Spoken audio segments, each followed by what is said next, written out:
বোন আমার, 12 বছর 15 বছর বয়সে তুমি কেন বিবাহের পূর্বে আরেকজনকে তোমার শরীর ধরতে দাও? আর যুবক ভাই আমার, কি বলিস কি তুই? এই পৃথিবী আর পৃথিবীতে যা আছে এর চেয়ে মূল্যবান হচ্ছে এই মেয়েটা। তো এরকম মূল্যবান একটা জিনিস ওর ধরে ছুঁয়ে তুই ওকে ওর মূল্য কমিয়ে দিবি? এত বড় জুলুম ওর প্রতি তোর! তুই আল্লাহকে ভয় করিস না তাই বলে এতটা? কি বলিস তুই? তুই কি কারো গাড়ির গ্লাস ভাঙছিস জীবনে? না। কেন? ওর লস হবে। তুই কি কোনোদিন কোনো মানুষকে ঘুষে দিছিস? না। কারণ তাহলে ও বেচারা কষ্ট পাবে। তুই কি জীবনে কারো পেটে ছুরি ঢুকাইতেছিস? না। ও মরে যাবে, তাহলে ওর ফ্যামিলি ক্ষতিগ্রস্ত, লসে পড়ে যাবে। তুই কি কারো টাকা মারছিস কোনোদিন? না। তাহলে ওর ফ্যামিলি টাকার কারণে কষ্ট পাবে।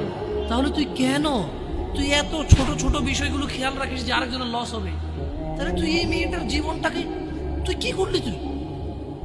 তুই পুরো পৃথিবী আর পৃথিবীতে যা আছে সবকিছু বিক্রি